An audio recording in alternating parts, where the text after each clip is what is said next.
Very good morning to all of you. आपने heading डाला था कल एलजेब्रा ऑफ कॉम्प्लेक्स नंबर्स और उसमें equality of two complex number आपने डिस्कस किया। उस पर बेस क्वेश्चन किया था आपने एक, और inequality has no sense in complex number, ये भी आपने पढ़ा कि इनइक्वालिटी मीनिंगलेस है। दो कॉम्प्लेक्स नंबर के बीच में यदि आप इनइक्वालिटी का साइन लगा रहे हो उसका मतलब आपने कॉम्प्लेक्स नंबर नहीं पढ़ा है, क्योंकि कॉम्प्लेक्स नंबर कॉम्प्लेक्स प्लेन में एक पॉइंट को डिनोट करता है और दो पॉइंट को कोई कंपेयर नहीं किया जाता है कि कौन सा पॉइंट किसी दूसरे पॉइंट से बड़ा है या फिर छोटा है। तो इसलिए कॉम्प्लेक्स नंबर में इनइक्वालिटी जो है वो इनवैलिड है, नो सेंस मीनिंग लेस है ये। सो नाउ कॉम्प्लेक्स नंबर में एलजेब्रा में इक्वालिटी के बाद जो दूसरी बात हमारी है वो है एडिशन ऑफ कॉम्प्लेक्स नंबर्स। तो नेक्स्ट हेडिंग डालेंगे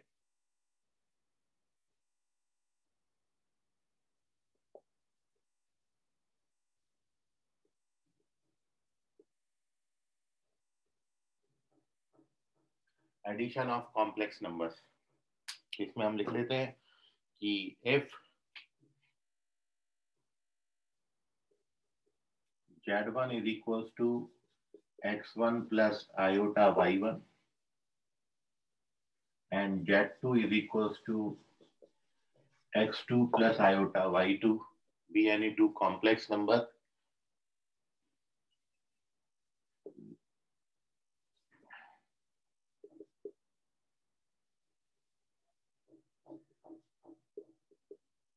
then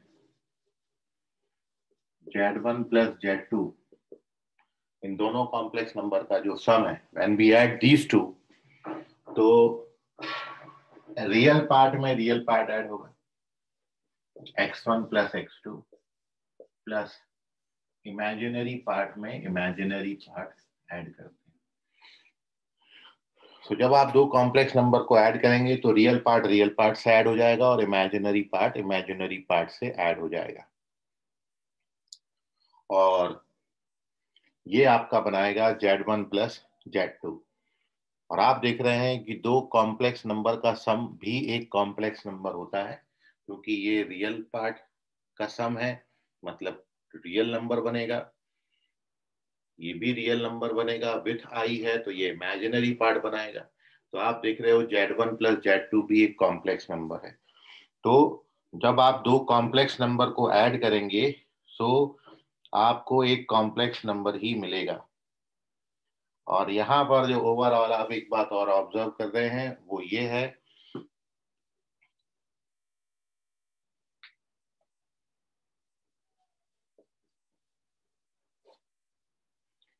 कि यदि आप इस कॉम्प्लेक्स नंबर का रियल पार्ट निकालें तो real part of z1 plus z2 ये है x1 प्लस x2 के बराबर, और आप जानते हो x1 is the real part of z1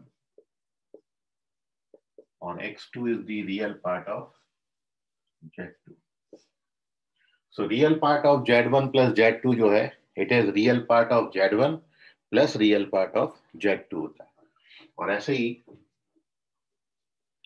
imaginary part of z1 plus z2 देखोगे तो वो y1 प्लस y2 के बराबर आएगा, और आप जानते हो y1 is the imaginary part of complex number z1 and y2 is the imaginary part of the complex number z2। so z1 plus z2 जो है अगेन अ कॉम्प्लेक्स नंबर, मतलब sum of two complex number is a complex number, and when we add these two complex number तो real part of z1 plus z2 दोनों complex number के real part के sum के बराबर आता है, और इमेजिनरी पार्ट भी दोनों कॉम्प्लेक्स नंबर के इमेजिनरी पार्ट के सम के बराबर आता है। अब यदि आप इसी बात को ये कॉम्प्लेक्स नंबर का सम कार्टेशियन फॉर्म में ऐड किया इन पोलर फॉर्म, या फिर इस फॉर्म को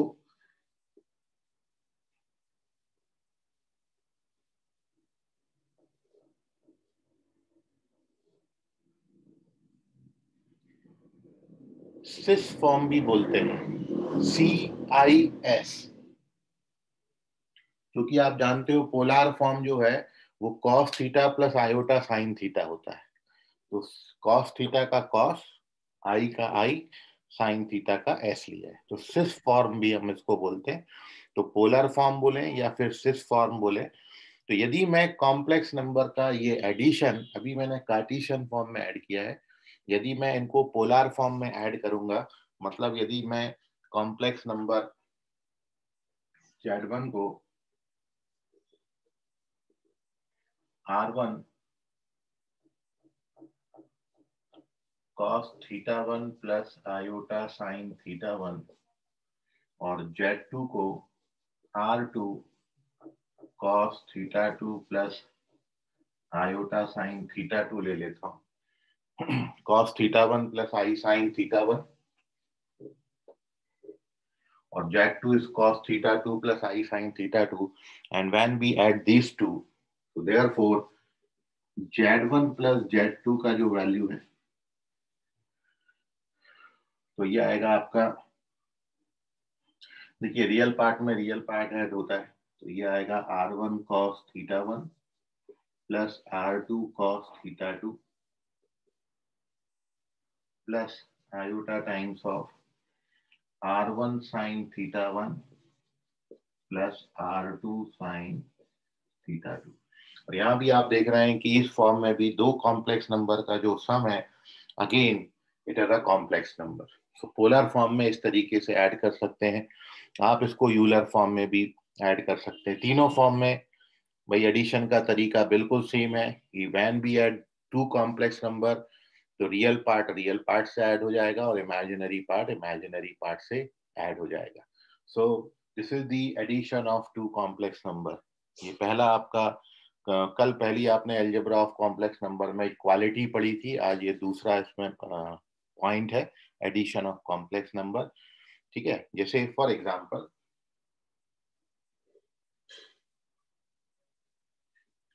यदि आपका मैं कोई कॉम्प्लेक्स नंबर 2 प्लस आई ले लेता हूं और Z2 मैं -3 प्लस 6 आई ले लेता हूं, देन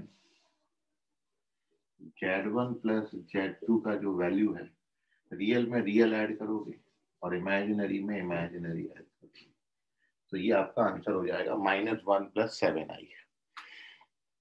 ये आपको अभी तक बता रहा था मैं। सो इतनी बात में कोई डाउट है तो पूछ लीजिए, otherwise take the screenshot of this.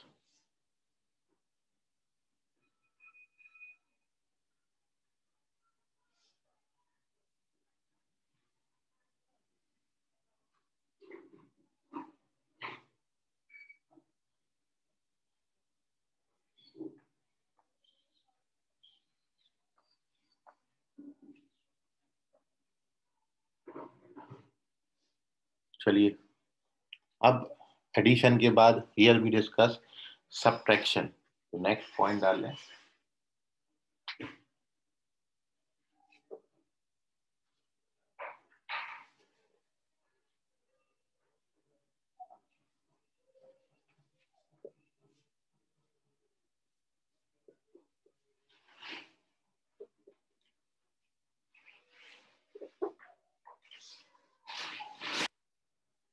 Subtraction of complex number. Complex number हमने वही लिए हैं Z1 और Z2, और यदि आप इन दो कॉम्प्लेक्स नंबर को अब यदि सब्ट्रैक्ट करते हैं, Z1 माइनस Z2 करते हैं, सो सब्ट्रैक्शन में क्या होता है, बिल्कुल सेम है जैसा एडिशन में। रियल पार्ट से सब्ट्रैक्ट होगा और इमेजिनरी पार्ट से सब्ट्रैक्ट। ठीक है, तो इसलिए जो real part of Z1 minus Z2 है, ये बनेगा X1 minus X2, which is real part of Z1 minus real part of Z2, और imaginary part of Z1 minus Z2 जो है, it is Y1 minus Y2, which is imaginary part of Z1 minus imaginary part of Z2। Similarly इस format में यहाँ पर केवल, sorry ये तो Z1 ही रहेगा,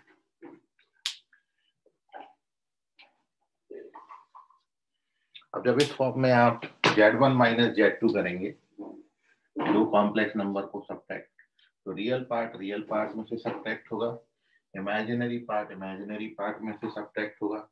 क्वेश्चन आप देख लें, when we calculate Z1 minus Z2 तो ये 5 हो जाएगा, और Z1 माइनस Z2 आप कर रहे हो तो ये माइनस का 5 आ जाएगा।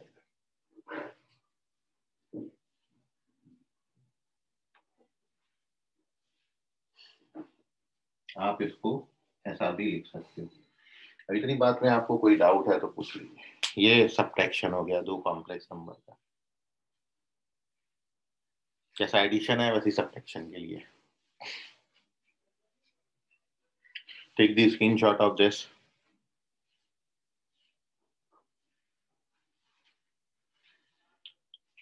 सर हाँ बोलिए। सर जो सब्ट्रैक्शन करेंगे तो फिर इसका मॉड्यूलस वो पहले मॉड्यूलस से छोटा आएगा क्या? मॉड्यूलस पे रिजल्ट मैं आपको लिखा रहा हूँ, अभी आपको ध्यान में आ जाएगा। ठीक है, ठीक है sir. So now we take the third page.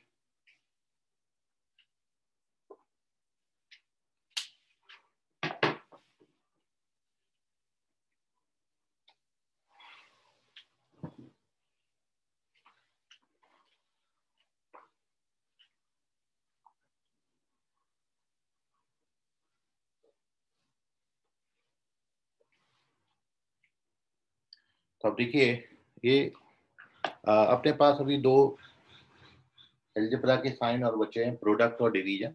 लेकिन before this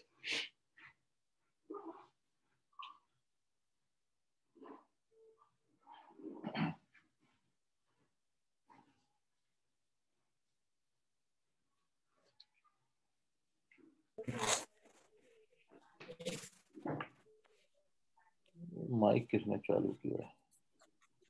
Purva mic mute करो। तो नोट में है सबसे पहली बात, mod Z1 plus Z2 is less than or equal to mod Z1 plus mod Z2.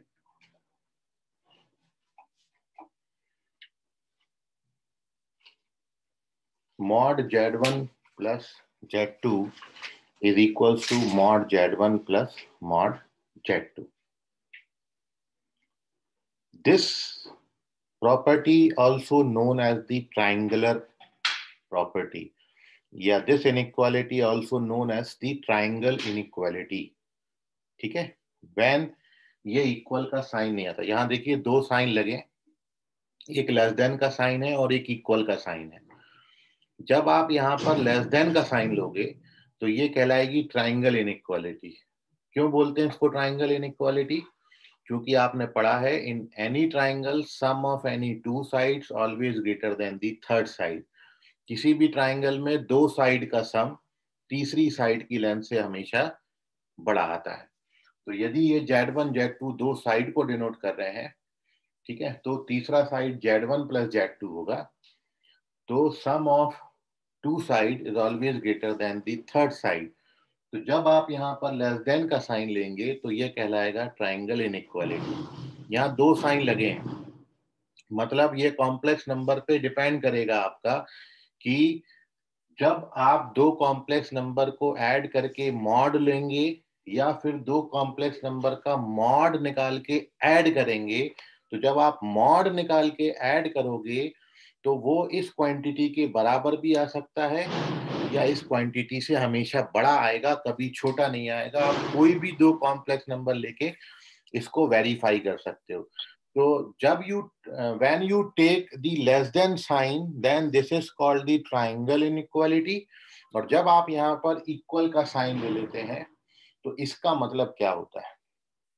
Equal का साइन का मतलब बिल्कुल वैसा ही है जैसा आपने पढ़ा है कि यदि sum of two side is equal to the third side तो फिर द पॉइंट्स आर कोलिनियर। मैं अब आपको इसमें ओवरऑल एक थोड़ा सा और डिटेल में बताता हूँ। कुछ जानकारी है आप यहाँ पर नोट कर लें कि देखिए ट्राइंगल में एक तो ऐसा होता है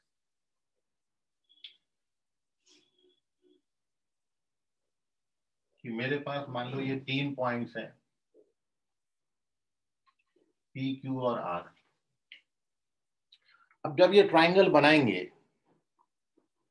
तो ये ट्राइंगल इनइक्वालिटी को सेटिस्फाई करेंगे, मतलब sum of any two side is greater than the third side. दो का सम हमेशा तीसरे से बड़ा आएगा, ये पक्की बात है। लेकिन जैसे जैसे आप ये पॉइंट आर को नीचे लाते जाएं, ठीक है, जब आप मतलब इस पर्टिकुलर कंडीशन में sum of any two side is greater than the third side का मतलब ये हुआ कि P Q plus Q R में करूंगा तो it is greater than P Q. ऐसे बाकी दो के लिए भी होगा। कोई भी दो का सम तीसरे से हमेशा बड़ा आना चाहिए, और ये तीनों के लिए सेटिस्फाई, मतलब A plus B greater than C, B plus C greater than A, C plus A greater than B. यदि ऐसा होगा तो वो ट्राइंगल बनाएगा ही बनाएगा। लेकिन जब आप ये पॉइंट को नीचे लाना शुरू करें, धीरे धीरे जब आप ट्राइंगल को रिड्यूस करें, तो ट्राइंगल को जब आप रिड्यूस करते हो तो एरिया कम होता जाता है। ये पॉइंट अब फिर मैंने नेक्स्ट सिचुएशन में यहाँ लाया, ये पॉइंट को और यहाँ लाया, ये पॉइंट को और मैंने नीचे लाया, और फाइनल सिचुएशन मान लो पॉइंट आपका रिच आ गया। तो जब तक ये ट्राइंगल बना रहा है तब तक sum of any two side is greater than the third side, triangular inequality लगेगी। But when this R lies on the line segment P Q, जब ये R line segment P Q पे ही आ जाएगा, तब आप देखोगे कि कोई भी दो का जो सम है वो तीसरे से बड़ा नहीं आता। इस पर्टिकुलर सिचुएशन में आप देख रहे हो कि P R plus R Q का सम जो है वो पी क्यू के बराबर है। Sum of any two length is equal to third length यदि हो जाता है, दो डिस्टेंसेस का सम तीसरी डिस्टेंस के बराबर आ जाता है, तो पॉइंट्स हमेशा कोलिनियर होते हैं, एक ही लाइन पे आ जाते हैं। तो यहां भी वही रीजन है कि जब यहां पर आप केवल लेस देन का जो साइन लगे, लेस देन और इक्वल, आप इनइक्वालिटी कैसे पढ़ते हो, लेस देन और इक्वल, या तो लेस देन पढ़ोगे या इक्वल पढ़ोगे। When you take the less than sign, then this is called the triangle inequality, and when you take the equal sign, तो इक्वल साइन का मतलब क्या है, दो लेंथ का सम तीसरी लेंथ के बराबर हो गया, और इसका मतलब यह है कि ये पॉइंट्स आपके कैसे होंगे, कोलिनियर पॉइंट्स होंगे। सो when you take the, so equality holds when Z1 and Z2 are collinear। तो यहां पर एक पॉइंट बहुत इंपॉर्टेंट है, वो ये है, ये जो आपने प्रॉपर्टी लिखा, इन दिस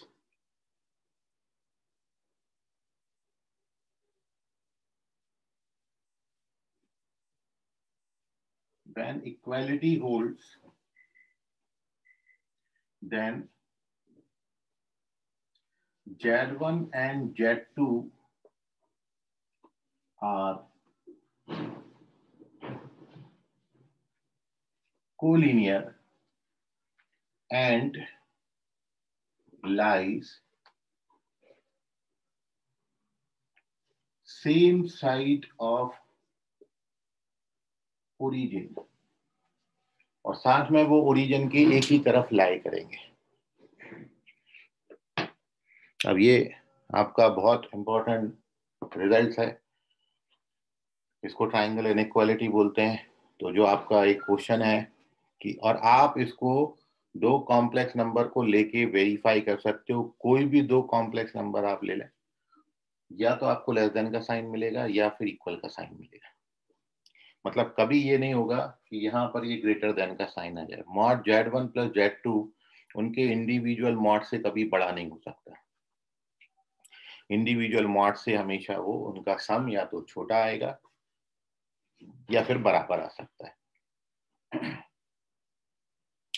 इतने बात में आपको कोई सवाल, आपका कोई डाउट है तो पूछ लीजिए।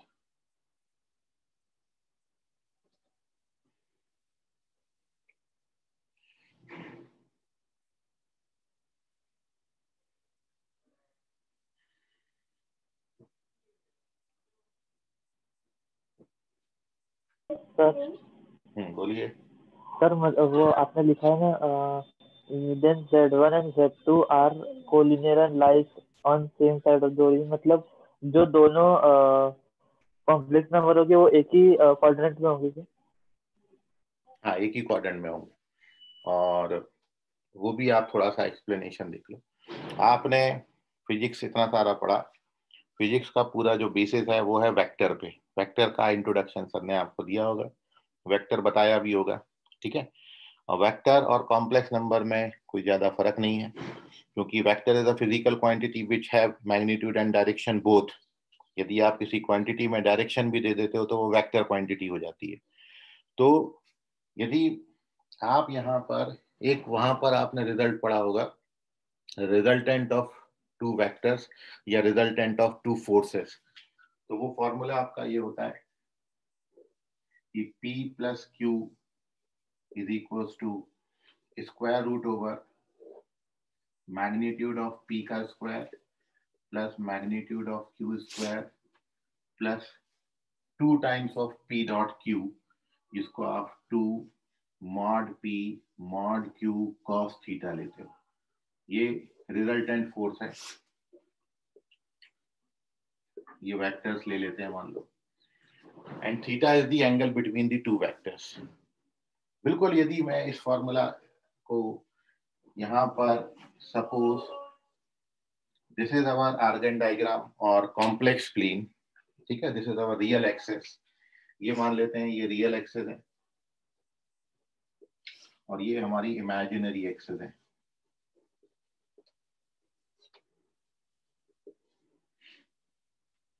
अब मैंने यहाँ पर 2 वेक्टर कंसीडर कर लिए और आप उन वेक्टर्स को 2 कॉम्प्लेक्स नंबर ले लेते हैं। तो जैसे मैंने यहाँ पर एक कॉम्प्लेक्स नंबर लिया Z1, यहाँ पर एक कॉम्प्लेक्स नंबर लिया Z2, ये जो लेंथ होगी ये हो जाएगी मॉड Z1, ये जो लेंथ होगी ये हो जाएगी मॉड Z2। और फिजिक्स में भी आप ऐसे ही बनाते थे, 2 पॉइंट हैं, ठीक है, इस ओरिजिन के रिस्पेक्ट में OP वेक्टर और OQ वेक्टर, ये 2 वेक्टर हो गए, और angle between these two is theta, इन दोनों के बीच में मैंने एंगल मान लिया थीटा, ठीक है। सो अब क्या है, आपने फिजिक्स में ये भी पढ़ा है एडिशन ऑफ 2 वेक्टर्स, और एडिशन ऑफ 2 वेक्टर्स में आपने 2 लॉ पढ़े, एक तो triangle law of vector addition. Triangle law में क्या होता है कि फर्स्ट वेक्टर के टर्मिनल पर सेकंड वेक्टर का इनिशियल रखूंगा तो आपको ट्राइंगल की थर्ड साइड आपको मिलेगी, एडिशन, वेक्टर एडिशन रूल आपका। और दूसरा पैरेललोग्राम में लिया था कि पैरेललोग्राम के 2 एडजेसेंट साइड्स आप लोगे, when you take the 2 adjacent sides of the parallelogram, then the resultant of these 2 is always in the direction of the diagonal passing through this O. तो इन Z1 और मतलब ये OP वेक्टर है और ये OQ vector है, तब इन दोनों का सम आप ये पैरेललोग्राम यदि कंप्लीट करो,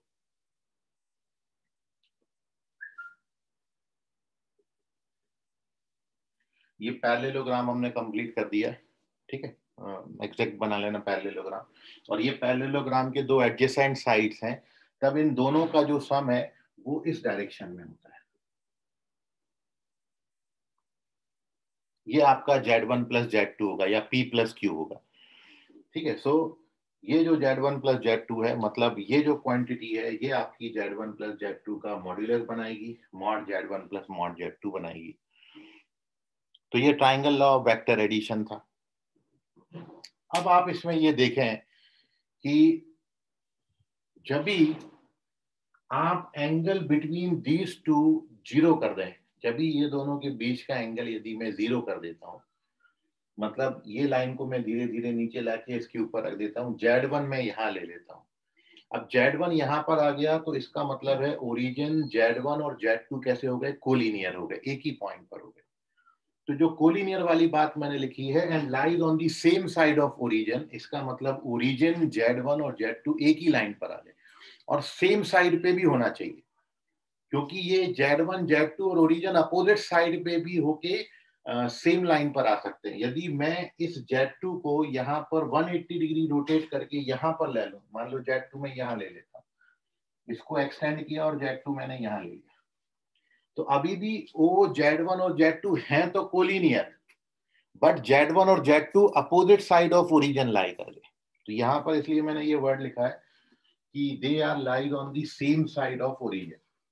ओरिजिन के यदि एक ही तरफ हो, ओरिजिन के एक ही तरफ होने का मतलब है angle between these to become 0 degree यदि ओरिजिन के अपोजिट साइड होंगे तो angle between these two is 180 degree. ठीक है, तो मैं सेम साइड ऑफ ओरिजिन ले रहा हूं। तो यहां पर थीटा को कितना ले लिया मैंने, 0। And when you take theta 0, जब आप थीटा को 0 ले लेंगे तो अब ये क्या बनेगा, इस रिजल्ट में इफ वी टेक थीटा 0 तो cos 0 1 होता है। तब मॉड p प्लस क्यू का जो वैल्यू है ये बनेगा square root over mod p का स्क्वायर प्लस मॉड q का square plus 2 mod p mod q। और आप जानते हो this is e plus b का होल स्क्वायर, तो this is mod p plus mod q का होल स्क्वायर। अब स्क्वायर से स्क्वायर रूट उड़ा दीजिए तो ये क्या बन गया, mod p plus mod q। तो ये देखिए, अब यदि आप इसको कॉम्प्लेक्स नंबर से रिप्लेस करें तो Z1 प्लस Z2 का mod, mod Z1 plus mod Z2 कब आता है, जब थीटा 0 होता है। और थीटा 0 होने का मतलब है they are lies on the same side of origin and are collinear. Origin Z1 Z2 collinear होना चाहिए। तो ये वो बात लिखा है। अब इसमें एक रिजल्ट और ये बनता है कि मान लो जो अपन पहले ही बोल रहे थे कि ये Z1 और Z2 के बीच में एंगल 180 डिग्री हो जाए। अभी 0 डिग्री था, 180 कर दें, मतलब ये Z2 को उठा के और मैं 180 माइनस थीटा रोटेट करके टोटल एंगल Z1 और Z2 के बीच में 180 डिग्री का एंगल बना देता हूँ। तो यहाँ पे cos 180 जब डालोगे तो cos 180 माइनस 1 होता है, और माइनस 1 होता है तो यहाँ माइनस साइन आएगा, मतलब यहाँ माइनस आएगा, यहाँ माइनस आएगा और यहाँ माइनस आएगा।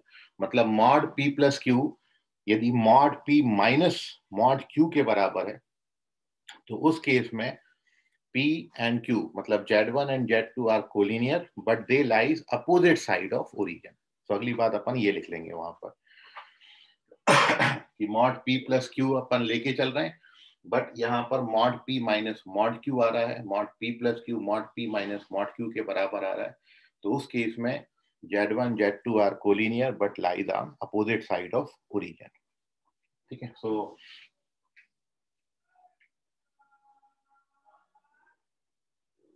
उसको अपन मैं इसके बाद लिख लेंगे। इतनी बात में कोई डाउट है तो पूछ लीजिए, फिर नोट में वो अगला पॉइंट लिख देते हैं। इसका स्क्रीनशॉट ले लें।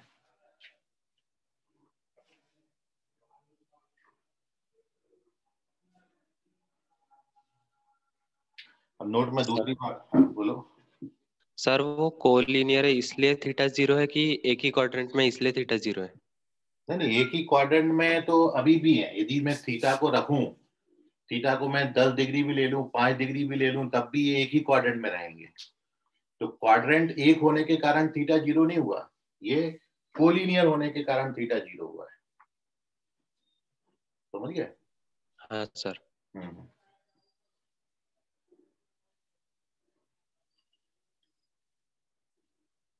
तो कहाँ गए थे अपन, हाँ, नोट में दूसरी बात जो है वो ये है,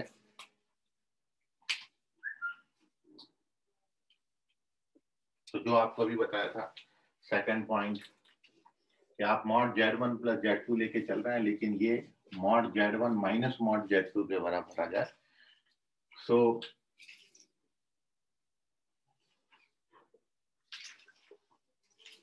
इसके आगे इफ लिख देता हूं।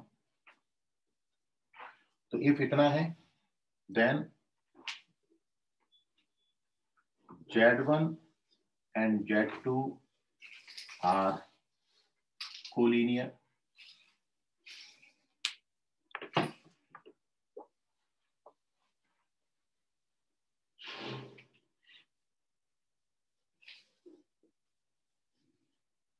and lies opposite side of origin।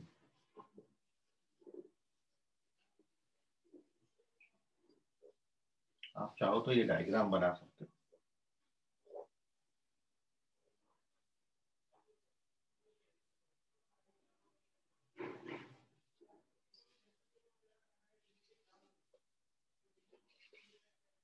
ठीक है, सो 180 डिग्री एंगल बनेगा, और जब 180 एंगल बनेगा तो ये वाला जो आपका फॉर्मूला होता है रिजल्टेंट का,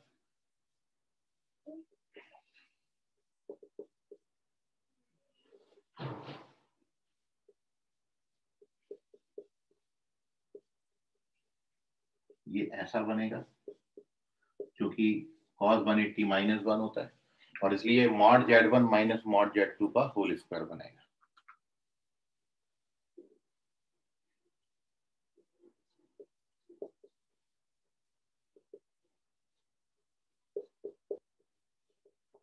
ये है वो रिजल्ट।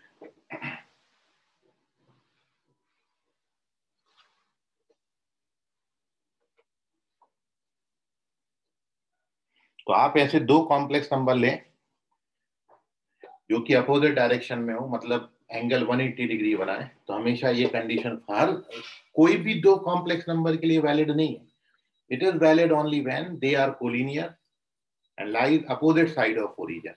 मतलब जैसे मैं 1 + i और -1 - i ये दो कॉम्प्लेक्स नंबर लूंगा जो कि अपोजिट डायरेक्शन में बनेंगे, तो इसके लिए ये वैलिड है। बाकी कोई भी दो कॉम्प्लेक्स नंबर लोगे तो ये वैलिड नहीं है, इसको ध्यान में रखना। तो ये दूसरा नोट हो गया।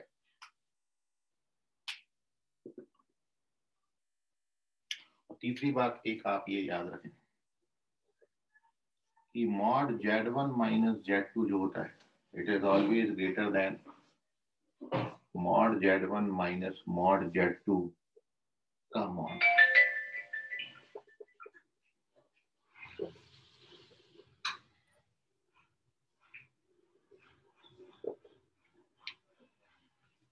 वो सम के लिए लिखा था, ऊपर वाली प्रॉपर्टी दो का सम था। यहाँ जब दो का डिफरेंस, दो कॉम्प्लेक्स नंबर का डिफरेंस करके मॉड लोगे, तो दो कॉम्प्लेक्स नंबर के डिफरेंस का मॉड उनके इंडिविजुअल मॉड के डिफरेंस से बड़ा या फिर बराबर आता है। ठीक है, वहां पर जब आप एडिशन की बात करते थे तो इंडिविजुअल मॉड का सम बड़ा आता था, यहाँ इंडिविजुअल मॉड का सम जो है, सॉरी इंडिविजुअल मॉड का डिफरेंस जो है वो छोटा आता है। अब ये जो डबल मॉड लगाने का रीजन है वो ये है, क्योंकि आपने यहाँ इक्वल का साइन या बड़ा साइन लगा रखा है, तो मॉड जो है किसी भी नंबर का वो कभी नेगेटिव नहीं होता, क्योंकि mod is a length, length कभी नेगेटिव नहीं होती। तो हो सकता है ये था कि मान लो Z1 की वैल्यू, Z1 का मॉड Z2 के मॉड से छोटा आ जाए, ये 1 आ जाए और ये -2 आ जाए, तो आपको वैल्यू क्या मिलेगी, ये -1, और मैं बोल रहा हूँ कि मॉड्यूलस -1 के बराबर है, तो ये थोड़ी सी इम्पॉसिबल सी बात होती है, क्योंकि मॉड्यूलस लेंथ है, लेंथ नेगेटिव नहीं हो सकता। इसलिए मैंने डबल मॉड चढ़ा रखा है यहाँ पर, क्योंकि हो सकता है ये मॉड के अंदर की quantity mod Z1 - mod Z2 negative आ जाए। ठीक है, और इक्वल होने के कारण इसके ये कभी नेगेटिव नहीं हो सकता, इसलिए इसको भी मेरे को पॉजिटिव बनाना होगा, तो ये डबल मॉड लगा दिया इस पे। तो ये अगली बात है, नोट कर लें इसको।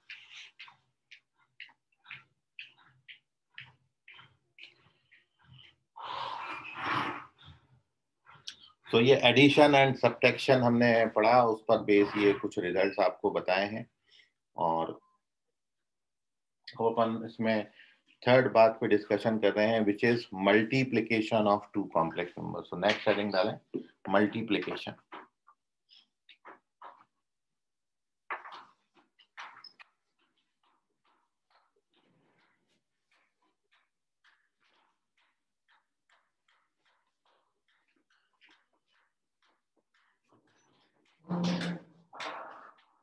मल्टीप्लिकेशन ऑफ कॉम्प्लेक्स नंबर, तो वही दो कॉम्प्लेक्स नंबर ले लेते हैं पहले। If Z1 is equals to x1 plus iota y1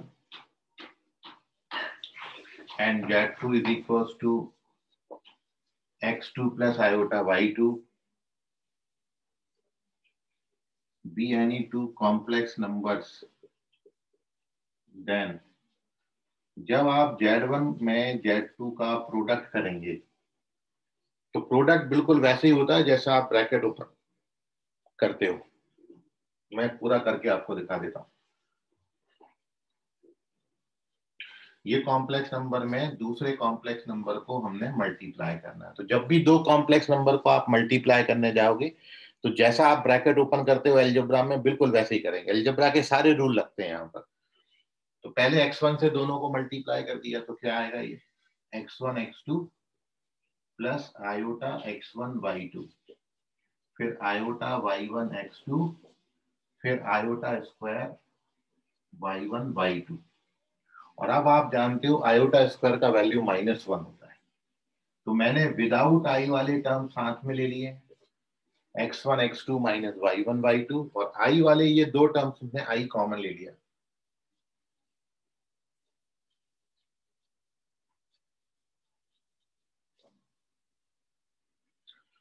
ठीक है, सो ये दो कॉम्प्लेक्स नंबर का प्रोडक्ट हो गया।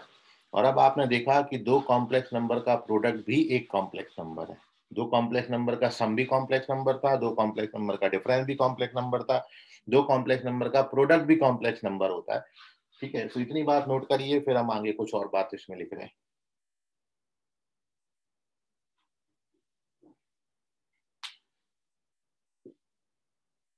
तो अब देखिए, बिल्कुल वही बातें जो आपको मैंने एडिशन के वक्त भी बताई थी।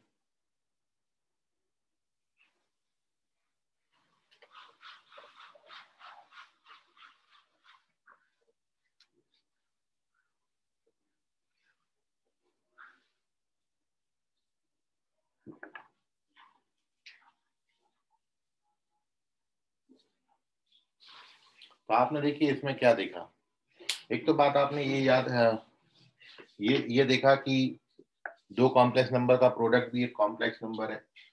और कुछ बातें जो नोटेबल है इसमें वो ये है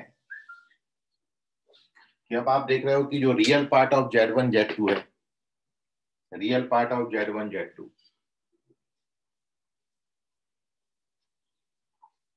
Z1 और Z2 के प्रोडक्ट का रियल पार्ट वो है x1 x2 minus y1 y2।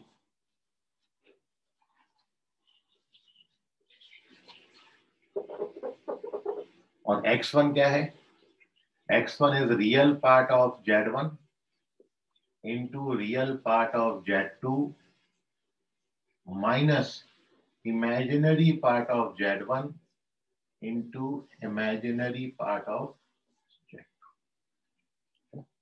मतलब दो कॉम्प्लेक्स नंबर का यदि आप प्रोडक्ट करो तो उन दो कॉम्प्लेक्स नंबर का प्रोडक्ट भी एक कॉम्प्लेक्स नंबर होता है, और उस प्रोडक्ट का जो रियल पार्ट है, उस प्रोडक्ट का जो रियल पार्ट है, दोनों कॉम्प्लेक्स नंबर के रियल पार्ट और दोनों कॉम्प्लेक्स नंबर की इमेजिनरी पार्ट के प्रोडक्ट का डिफरेंस होता है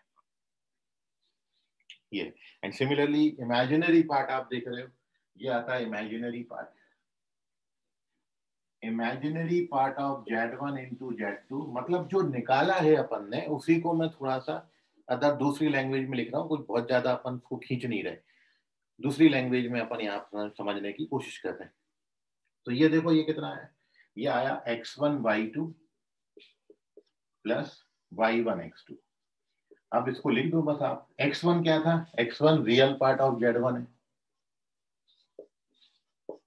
y2 क्या है, y2 imaginary part of Z2 है, प्लस y1 क्या है, imaginary sorry y1 is the imaginary part of Z1 into x2 क्या है, तो it is real part of Z2। ये तो इसको ऑब्जर्व करके अपन ने यहां पर लिख दिया। तो एक बात तो नोटेबल ये होगी। अब दूसरा आप देखें कि मैं यदि इन कॉम्प्लेक्स नंबर को पोलर फॉर्म में लेके मल्टीप्लाई यदि करता हूं, तो फिर आपको मैं ये सजेस्ट करूंगा कि पोलर फॉर्म में आप जब करोगे तो आपकी कैलकुलेशन और ज्यादा आसान हो जाएगी, और जब आप इसको यूलर फॉर्म में करोगे तो और ज्यादा आसान हो जाएगा। तो जब आप कॉम्प्लेक्स नंबर के क्वेश्चन बनाएंगे तो कहीं कहीं आपको ये सजेस्ट किया जाएगा कि आप उसको पोलर और यूलर में कन्वर्ट कर लें तो जल्दी सॉल्व होता है।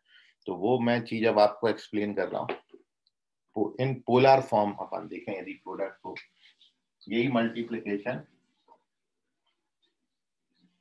इन पोलर और आपका सिस फॉर्म,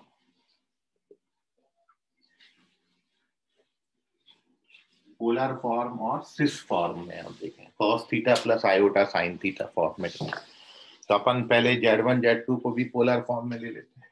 तो मैंने ये ले लिया कि if Z1 is equals to R1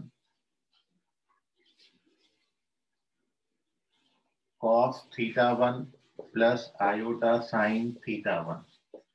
इस कॉम्प्लेक्स नंबर का मॉड्यूलस R1 मान लिया और आर्ग्यूमेंट थीटा वन ले लिया।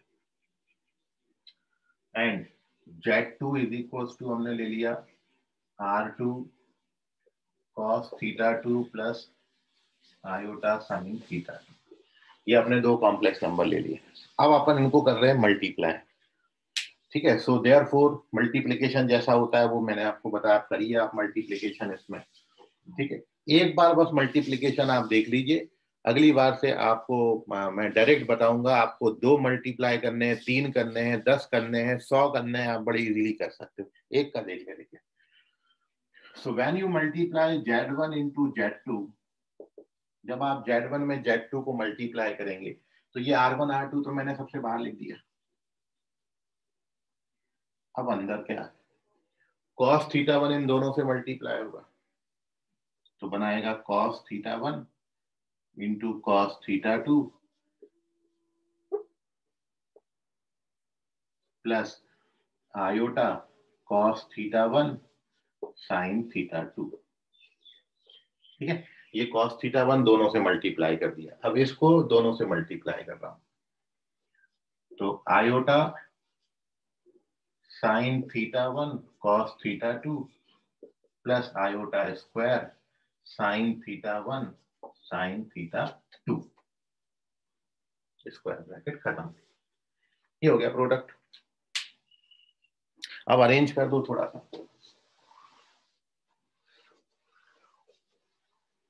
तो जब आप अरेंज करेंगे तो आप देख रहे हो यहां पर R1 R2 तो ऐसा है,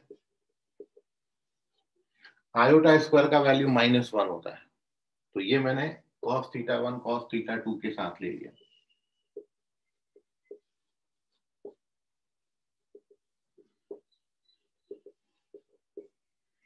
और ये जो आयोटा वाले टर्म्स हैं इसमें आयोटा कॉमन ले लिया। ये टर्म मैं पहले लिख लेता हूं,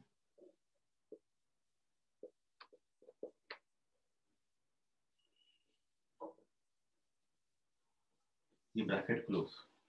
अब आपको बात बिल्कुल समझ में आ रही होगी। ये काय का फॉर्मूला होता है, cos A cos B minus sine A sine B।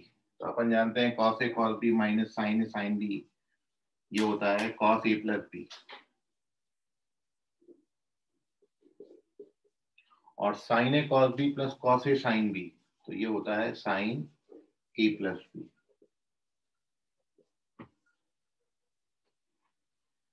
तो ये आ गया आपके पास product.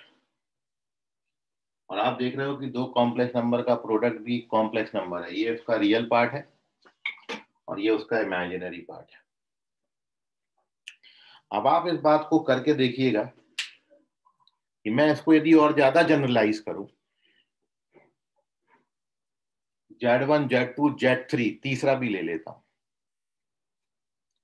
R3 cos theta three plus iota sine three. तो जब आप Z1 Z2 Z3 करेंगे तब क्या आएगा प्रोडक्ट, तब आएगा R1 R2 R3 cos theta one plus theta two plus theta three iota sine theta one plus theta two plus theta three. ऐसे ऐसे 100 कॉम्प्लेक्स नंबर्स को आपने मल्टीप्लाई करना है जिनके modulus R1 R2 R3 up to R100 है। तो उन सभी का प्रोडक्ट क्या आ जाएगा, R1 R2 R3 up to R100 cos of theta one plus theta two plus theta three up to theta 100 plus I sine theta one theta two theta three theta 100। जबकि आप इसको कार्टेशियन फॉर्म में करने जाएं तो हर बारी आपको multiply करना पड़ेगा। कार्टेशियन में कोई जनरल ऑब्जर्वेशन से आप कोई जनरल फॉर्मूला नहीं है कार्टेशियन के लिए, लेकिन पोलर फॉर्म में ये जनरलाइज फॉर्मूला है कि जब भी आपको दो कॉम्प्लेक्स नंबर देंगे और दो से ज्यादा आपने करना है, 3 का करना है, 4 का करना है, 5 का करना है, जितने आए वो सब आप यहाँ पर इस फॉर्मेट में लिख सकते हो। मतलब ओवरऑल ऑब्जर्वेशन जो आपकी ये है कि पोलर फॉर्म में यदि मैं Z1 और Z2 का मॉड्यूलस देखूं तो Z1 Z2 का जो मॉड है वो R1 R2 है।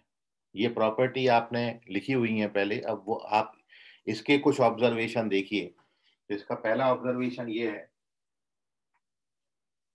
इसमें नोटेबल बात अपन लिख देते हैं।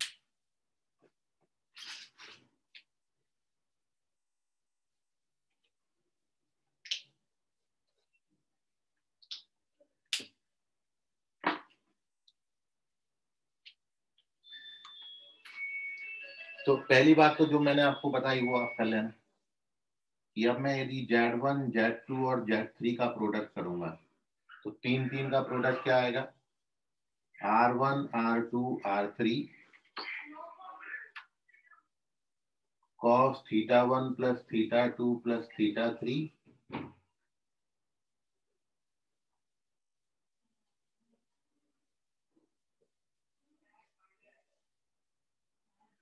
ये तीनों का प्रोडक्ट हो जाएगा।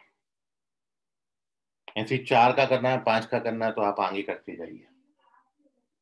इसको नोट कर लें, इसकी नोट और अगली बात में मैं कंटिन्यू कर रहा हूँ। Take the screenshot of this.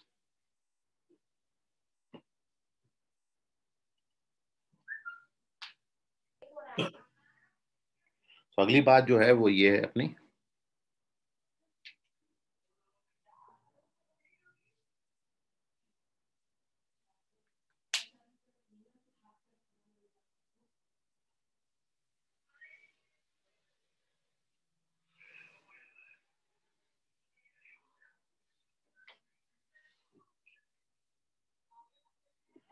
तो जो दूसरा पॉइंट है वो ये है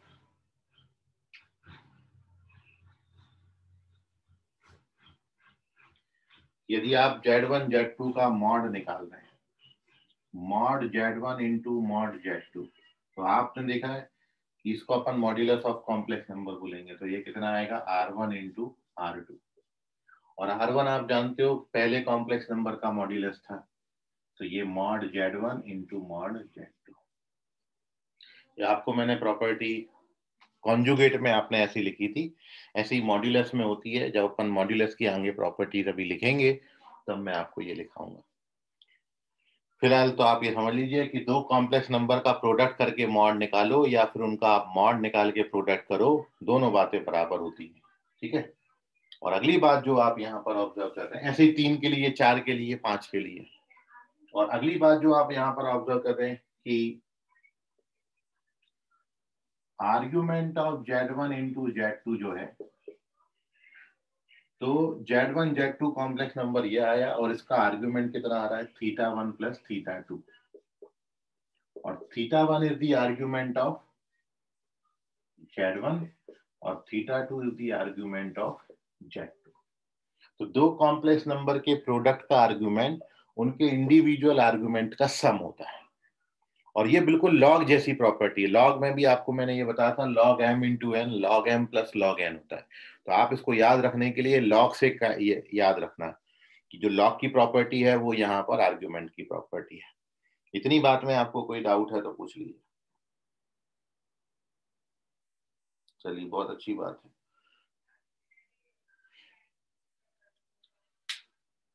अब यदि आप इसको यूलर फॉर्म में देखेंगे, प्रोडक्ट को इन यूलर फॉर्म,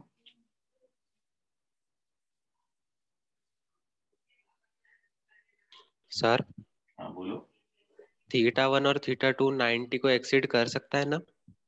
हाँ, वो तो डिपेंड करेगा कि आपने कॉम्प्लेक्स नंबर कहाँ बनाए, है ना। जैसे एक कॉम्प्लेक्स नंबर में फर्स्ट क्वाड्रेंट में ले लूँ, दूसरा कॉम्प्लेक्स नंबर में सेकंड में ले लूँ, तो फर्स्ट के लिए एक्यूट एंगल बनेगा और सेकंड के लिए ऑब्ट्यूस एंगल बनेगा।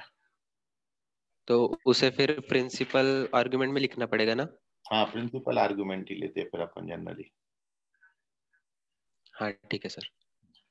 अब देखिए, इन यूलर फॉर्म मैं कॉम्प्लेक्स नंबर को यदि यूलर फॉर्म में ऐसा ले लूं कि इफ Z1 मैंने ले लिया R1 इंटू ई पावर आयोटा θ1, ऐसे लिखते हैं यूलर फॉर्म, और दूसरा कॉम्प्लेक्स नंबर अपन ने ले लिया Z2 is equals to R2 e power iota θ।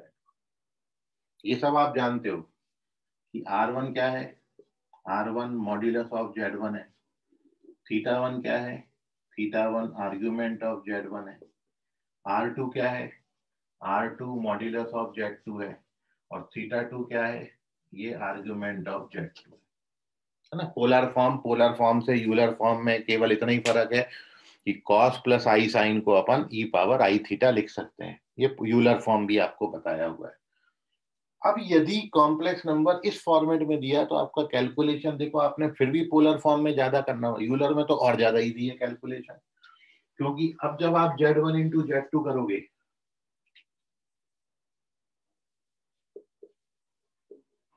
इन दोनों का प्रोडक्ट कितना आएगा, R1 R2, और बेस सेम है तो पावर साइड हो जाते हैं।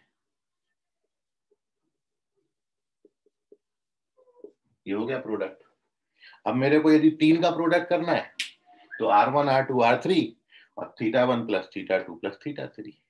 तो यूलर में और ज्यादा कैलकुलेशन आपको इजी मिलती है। मतलब आपको 2 कॉम्प्लेक्स नंबर का या 3 कॉम्प्लेक्स नंबर का प्रोडक्ट पूछा जाए और यूलर फॉर्म दिया हो तब तो आप बड़े इजीली लिख सकते हो इसको।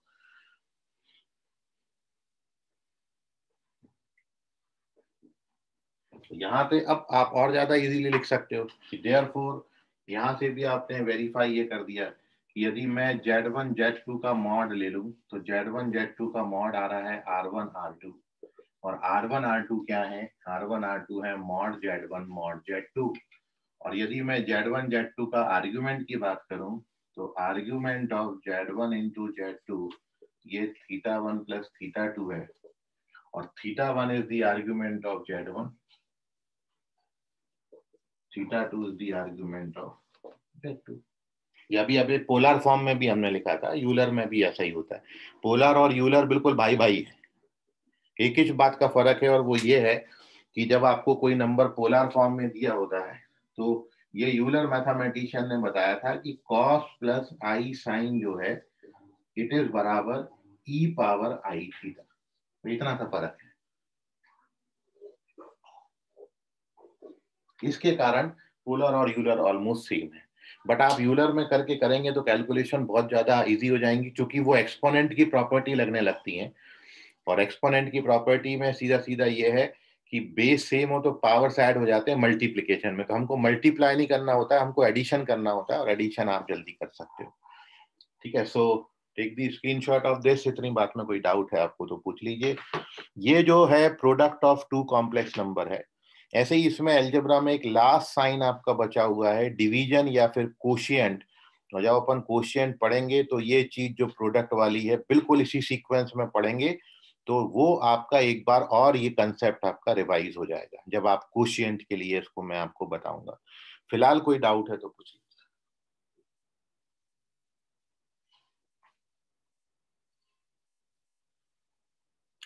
चलिए, बहुत अच्छी बात है, इसका स्क्रीनशॉट ले लें। और कोशिएंट का टॉपिक अपन शुरू करेंगे लेकिन खत्म नहीं कर पाएंगे, तो इसलिए कोशिएंट हम अगली क्लास में कंटिन्यू करेंगे। साथ में फिर ओवरऑल जितने भी टॉपिक्स अपन ने अभी तक पढ़े हैं उन सब पर बेस क्वेश्चन जो है वो अपन इस पे करेंगे। ठीक है, अब इस साल आपकी कोई क्लास नहीं होगी, जो भी क्लास लेंगे वो अपन अगली साल में लेंगे। ठीक, आज के लिए फिलहाल इतना, बाकी करेंगे अगली क्लास में। गुड नाइट, बाय, शब्बा खैर, शुभ रात्रि all of you, bye everyone. Bye sir. Bye sir. Bye bye bye.